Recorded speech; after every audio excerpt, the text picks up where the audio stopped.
வணக்கம். இலங்கை செய்திகளுடன் நான் ரோஷன். விரிவான செய்திகளுக்கு முன் தலைப்புச் செய்திகள். ஸ்ரீலங்கன் விமான சேவை நிறுவனத்தில் இடம்பெற்ற ஊழல் முறைகேடுகள் தொடர்பாக விசாரணை நடத்த குழு ஒன்றை நியமிக்குமாறு ஜனாதிபதி அறிவுறுத்தல். அனைத்து இராணுவத்தினரையும் சிப்பாய்கள் என்று அழைத்ததன் மூலம் அவர்களை ஜனாதிபதி அவமதித்துள்ளதாக உதய கமன்பில குற்றச்சாட்டு. மக்களுக்கு சொந்தமான காணிகளை அரசுடைமையாக்க அரசாங்கத்திற்கு எந்தவிதமான தேவையும் இல்லை என்று சபை முதல்வர் பிமல் ரத்நாயக்க அறிவிப்பு. உயிர்த்த சம்பவத்துடன் தொடர்புடைய முக்கிய சூத்திரதாரிகள் என்றும் அரசாங்கத்துடன் உள்ளதாக பொதுபல சேனா குற்றச்சாட்டு. தொடர்வது விரிவான செய்திகள். ஸ்ரீலங்கன் விமான சேவை நிறுவனத்தில் இடம்பெறும் ஊழல் மற்றும் முறைகேடுகள் தொடர்பாக விசாரணை நடத்த ஜனாதிபதி செயலகத்தின் கீழ் விசாரணை குழு ஒன்றை நியமிக்குமாறு ஜனாதிபதி அறிவுறுத்தியுள்ளார். இந்த தகவல் ஸ்ரீலங்கன் நிறுவனத்தின் பணிப்பாளர்கள் குழு மற்றும் தொழிற்சங்க பிரதிநிதிகளுடன் ஜனாதிபதி செயலகத்தில் நடைபெற்ற கலந்துரையாடலின் போது வெளியிடப்பட்டுள்ளது. அரசாங்கம் உரிமையினை தக்க வைத்துக் கொள்ளும் கொள்கையின் கீழ் தயாரிக்கப்பட்ட வணிக திட்டத்தின் இலக்குகளை எவ்வாறு அடைவது என்பதும் நிதிப்பாய்ச்சல் முகாமை மற்றும் செயல்திறனை மேம்படுத்தி நிறுவனத்தை இழப்பின்றி இயங்கும் அமைப்பாக மாற்றுவது பற்றியும் விவாதிக்கப்பட்டது. இந்த நோக்கை எட்டு அனைத்து தரப்பினரும் அர்ப்பணிப்புடன் பங்கெடுக்க வேண்டிய தேவை குறித்தும் ஜனாதிபதி வலியுறுத்தினார். மேலும் கூட்டு தலையீடுகின்றி நிறுவனத்தை வெற்றிகரமாக முன்னேற்ற முடியாது என்றும் அவர் தெரிவித்துள்ளார். திரைசேரியிலிருந்து நிதி பெறாமல் நிறுவனத்திற்குள்ளேயே வலிமையை வளர்த்துக் கொண்டு செயல்பட வேண்டிய அவசியத்தை மேலும் ஜனாதிபதி குறிப்பிடுகிறார் என்றும் ஜனாதிபதி ஊடக பிரிவு தெரிவிக்கின்றது. போர்க்களத்தில் நேரடியாக சண்டையிட்டவர்களே உண்மையான ராணுவ வீரர்கள் என்று நினைவூட்டிய பிவித்துறைஹெல உரிமைய தலைவர் உதய கமன்பில ஜனாதிபதி அனுர்குமார திசநாயக்கு அனைத்து இராணுவத்தினரையும் சிப்பாய்கள் என்று அழைத்ததன் மூலம் அவர்களை அவமதித்துள்ளதாக குற்றம் சாட்டினார்.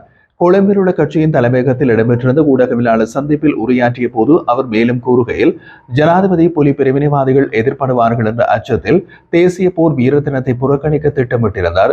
ஆனால் தேசத்தை நேசிக்கும் மக்களின் எதிர்வினையால் அவர் விருப்பமின்றி அந்த நிகழ்வில் பங்கேற்றார்.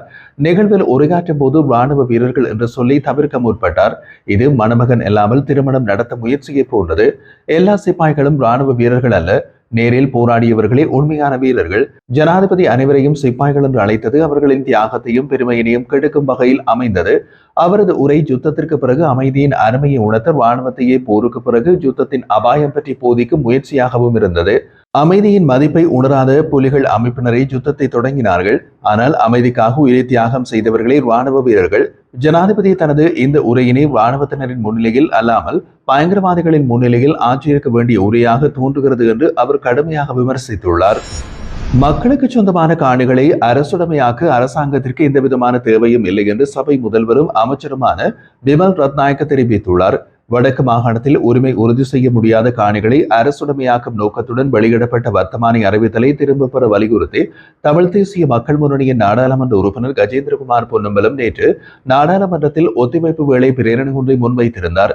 இந்த நிலையில் அதனைத் தொடர்ந்து நடைபெற்ற விவாதத்தின் போது கருத்து வெளியிட்ட அமைச்சர் பிமல் ரத்நாயக்க, தேர்தல் காலத்தில் வெளியிடப்பட்ட அந்த வர்த்தமானி அறிவித்தல் பல கேள்விகளை எழுப்புகிறது.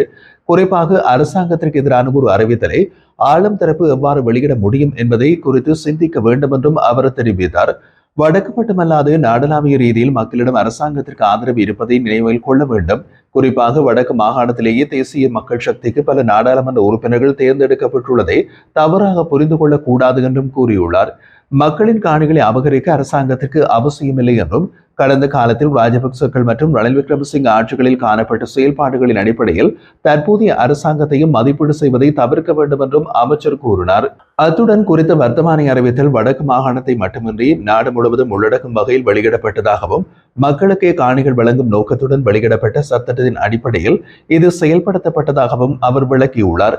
இதற்கிடையில் பொதுமக்களுக்கு சொந்தமான இடங்களில் அரசாங்கத்தால் அடையாளம் காணப்பட்ட சம்பவங்கள் குறித்து குற்றச்சாட்டுகள் எழுந்துள்ள நிலையில் காணி மற்றும் விவசாய அமைச்சு மற்றும் சுற்றாடல் அமைச்சு இணைந்து விசாரணை நடத்திய பின் தேர்வு காண நடவடிக்கை எடுக்கப்படும் என்றும் குறிப்பிடப்பட்டுள்ளது.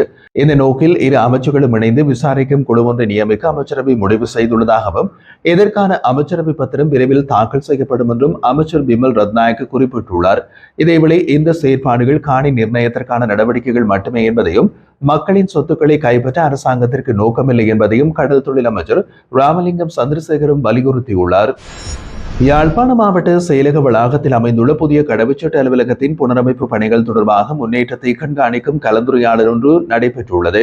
மாவட்ட அரசாங்க அதிபர் மருதலிங்கம் பிரதீபனின் தலைமையில் யாழ் அரசாங்க அதிபர் அலுவலகத்தில் நடைபெற்ற இந்த கூட்டத்தில் புனரமைப்பு பணிகளை துரிதமாக முடிக்க வேண்டிய அவசியம் குறித்து வலியுறுத்தப்பட்டுள்ளது. வேலை திட்டங்கள் எவ்வாறு முன்னேறுகின்றன என்பதை கண்காணித்து ஒப்பந்ததாரர்கள் மேற்கொள்ளும் பணிகளை பொறுப்புடன் நிறைவேற்ற நடவடிக்கை எடுக்கப்பட்டதாகவும் தேவையான வழிகாட்டல்கள் அவர்களுக்கு வழங்கப்பட்டதாகவும் தெரிவிக்கப்பட்டுள்ளது. கலந்துரையாடலை தொடர்ந்து மாவட்ட அரசாங்க அதிபர் புனரமைப்பு பணிகள் இடம்பெறும் இடத்தை நேரில் பார்வையிட்டு பணிகளின் வேகத்தை அதிகரிக்க தேவையான பணிப்புரைகளையும் வழங்கியுள்ளார்.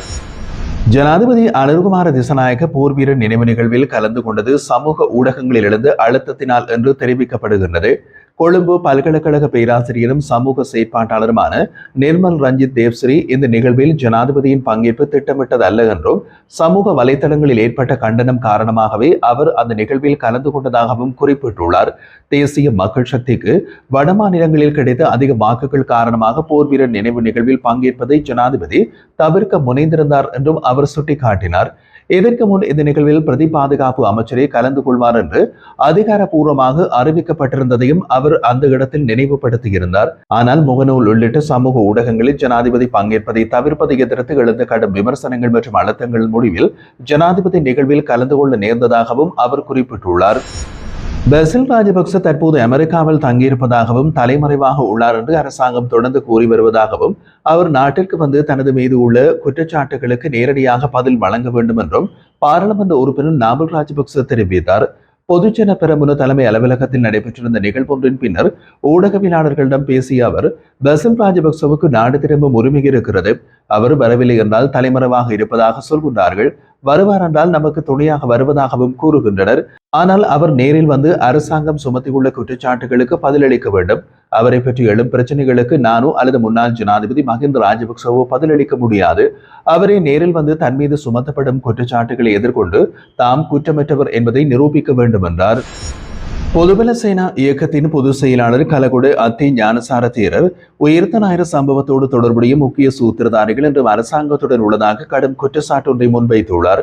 அவர் வெளியிட்ட கருப்பில் இஸ்லாமிய கடும்போக்கு கொள்கைகளை பின்பற்றும் பலர் தற்போது ஆளும் கட்சியின் பாதுகாப்புக்குள் உள்ளதாக தெரிவித்திருந்தார். தற்போது பிரதியமைச்சராக பதவியில் இருப்பவர் முனீர் முலாஃபர் இஸ்லாமிய தீவிரவாதத்தை ஊக்குவிக்கும் நபராக செயல்படுகிறார் என்று குற்றம் சுமத்திய ஞானசார தேரர் நெடும்புவா பகுதியில் இயங்கும் தன்வீர் அகாடமி என்ற நிறுவனத்தின் பொறுப்பாளராகவும் முனீர் இருக்கிறார் என்று குறிப்பிட்டுள்ளார்.